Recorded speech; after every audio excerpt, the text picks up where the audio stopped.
שלום לכולם,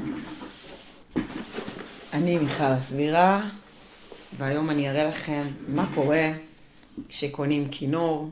חזרתי מהחנות, זה מה שקניתי, זה הכינור, זה בת, קוראים לה ז'קלין. עכשיו אני אעשה לכם סוג של אנבוקסינג בדיליי. אז זה הקייס, כמו שאתם רואים, זה הקייס של ז'קלין. עכשיו אנחנו נפתח ביחד ונראה מה יש פה. איזה אוצרות יש בפנים. פותחת את הקייס, שיא המתח, והופה, זה מה שאנחנו רואים בפנים. כמו שניתן לראות, יש לנו פה קשת, יש לנו פה חתיכת פלסטיק, רגע, יש לי פה חתיכת פלסטיק שאני יכולה לסובב, ואז אני מוציאה את הקשת. שימו לב שלא נתפסות שערות מהקשת בתוך הפלסטיק. יש פה גם פלסטיק למטה, זה אומר שאפשר לשים שתי קשתות בו זמנית. אוקיי, אני לא יודעת עד כמה זה חשוב לכם, ואני לא יודעת אם זה קורה בכל קייס, נראה לי שכן. אני חושבת שכולם אותו דבר. הדבר הבא, נוציא את הכינור. יש לנו פה סקוץ'. שימו לב, הסקוץ' מונע מהכינור לשייט בתוך התיק. שלא יקבל מכות, שלא יצא מכיוון. זאת ז'קלין היפה שלי. והדבר האחרון שמתחבר לנו פה, יש לנו פה את הדבר הזה. תראו, יש פה תא סודי. אני פותחת את התא הסודי, ומה יש לנו פה? דדדדדם. שרף, שנקרא באנגלית רוזין. אני פותחת את הדבר הזה, מראה לכם מה יש לכם בפנים. עוד מעט אני אסביר לכם עליו. אז זה מה שיש לנו, כינור, קשת ושרף. עכשיו בואו נעבור לדברים. פתחנו את הקייס, הוצאנו את הכינור, הוצאנו את הקשת. מה עושים עכשיו? לעזאזל. מה אני אמורה לעשות עם הדברים האלה? איך מתחילים בעצם? אז ככה, הדבר הראשון שאנחנו עושים, הקשת כנראה תהיה מאוד מאוד רפויה. ככה מכוונים אותה. שימו לב, אתם רואים פה את הדבר הזה פה? אם אנחנו נסובב את הדבר הזה, שימו לב, היא נהיית רפויה. תראו, מדלדל. אם אנחנו רוצים עכשיו למתוח אותה, אנחנו נסובב לצד השני.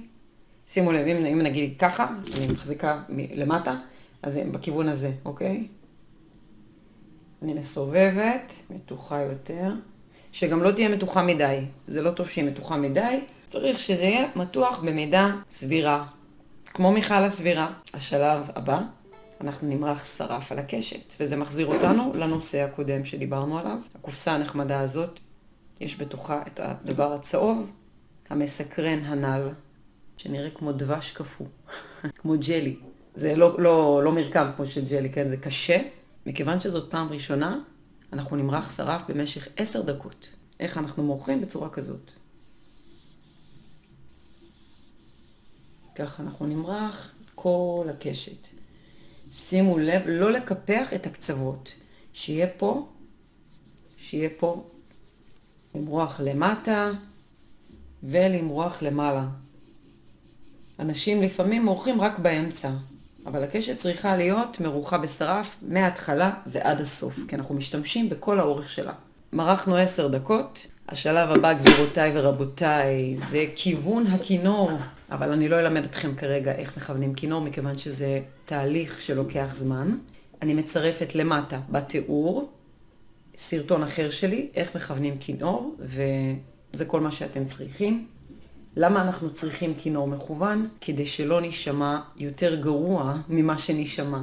אנחנו ממילא רק מתחילים לנגן בכינור, והביצועים שלנו יהיו על הפנים. גם אם מנגנים נכון, והכינור לא מכוון, זה יישמע זוועה. לכוון לפני כל אימון, עד שאתם רואים שהוא יתקבע. הייתי מספיק שוחה בנושא. השלב הבא זה שלב הצמרמורת. בהתחלה כשמנסים להוציא צליל, אלוהים ישמור, באמת, שלא יהיו לכם ציפיות. הצליל הראשוני שאתם תשמעו, זה מה לא מתאים לאוזניים אנושיות. שריטה באור התוף, ככה הייתי מגדירה את זה. אני מצרפת למטה סרטון שחברתי אסתר החזנית לקחה את הכינור בפעם הראשונה, ומה יצא לה, איזה צלילים יצאו לה. אז קודם כל אתם לוקחים את הקשת, ואתם מנסים להפיק קול מהדבר הזה. מה שאני כן חשוב לי מאוד להמליץ ולהגיד, זה שכשאתם אוחזים את הקשת, אתם לא אוחזים אותה מהאמצע. יש כאלה שככה הם עובדים, ככה עושים. ככה. אז לא. אנחנו מחזיקים אותה מהחלק התחתון, אוקיי, למטה. האצבעות יהיו בערך בתנוחה הזאת. במקרה שלי יש לי תופעה חריגה שהזרת שלי נוטה לעלות. נגיד, כשמחזיקים, יש לי פה במקרה, יש לי פה כוס, אז אני לפעמים שותה ככה. אתם מכירים את האנשים המוזרים האלה? אז כשאתם תראו אותי, נגיד, מדגימה בסרטונים, אל תעתיקו את הקטע של הזרת, כי הוא מאוד לא מומלץ. אז אתם אוחזים ככה את הקשת. יש אנשים שממש מחזיקים ככה, כאילו האצבעות אפילו נוגעות אחת בשנייה, וכל שאר האצבעות ככה. אוקיי? המיקום שבו אנחנו צריכים לנגן הוא בין הדבר הזה, שאני מעריכה שקוראים לו צוואר הכינור, אל תתפסו אותי במילה, ובין הגשר, לפחות מילה אחת אני יודעת. אם אתם תתקרבו לאחד מהם, הצליל יישמע פחות טוב. כמו כן חשוב מאוד להגיד שהקשת צריכה להיות ישרה, אוקיי? היא ישרה, לא באלכסון. תראו, אי אפשר באלכסון, זה נשמע זוועת אלוהים, תראו. לא טוב, גם לא אלכסון כזה. לא טוב. לא באלכסון, ככה, ישר.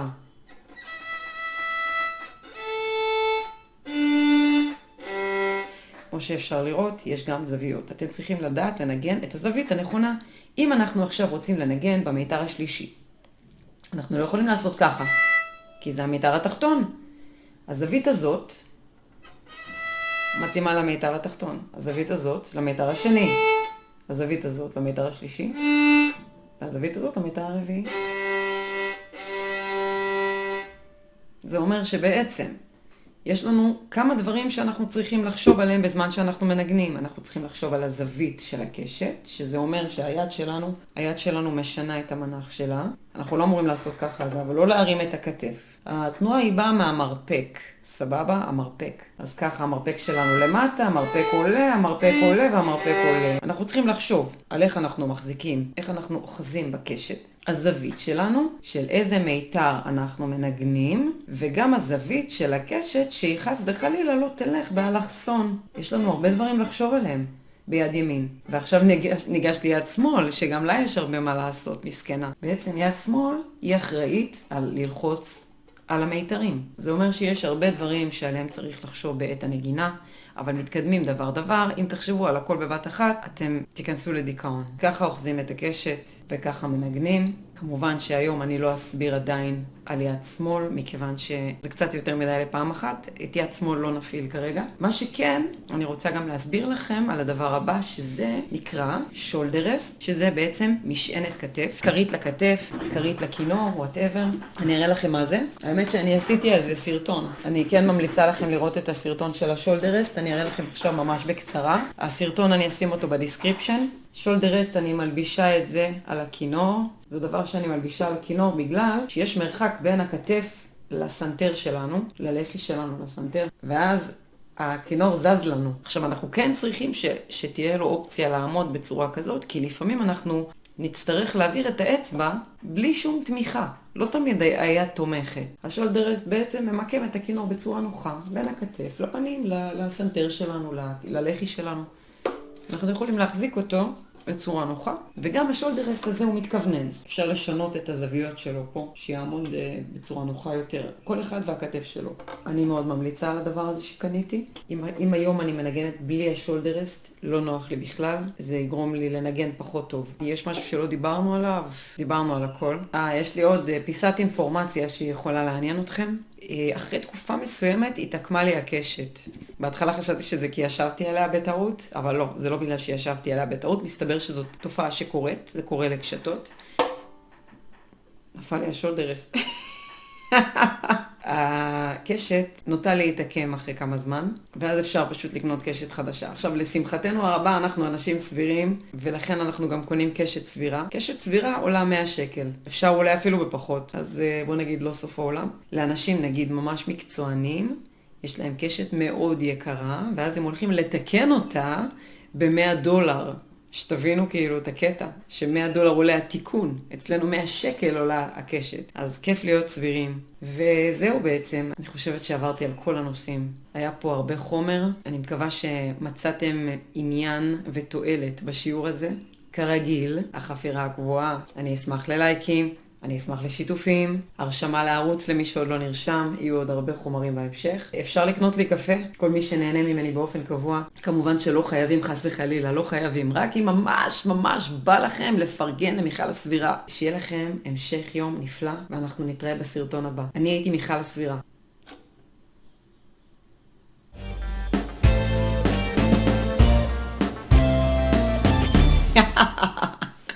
לא יהיה סרטון בלי פדיחה, לא יהיה. עכשיו,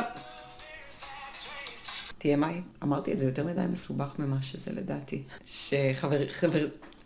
סליחה, זה נשמע כמו זה נשמע? לא הכי טעימי, אבל במקרה, שיט. אל תקנו כינור באלי אקספרס. באמת עברתי, כשאנחנו שמים את הכינור על הצוואר, סליחה. לא, אין.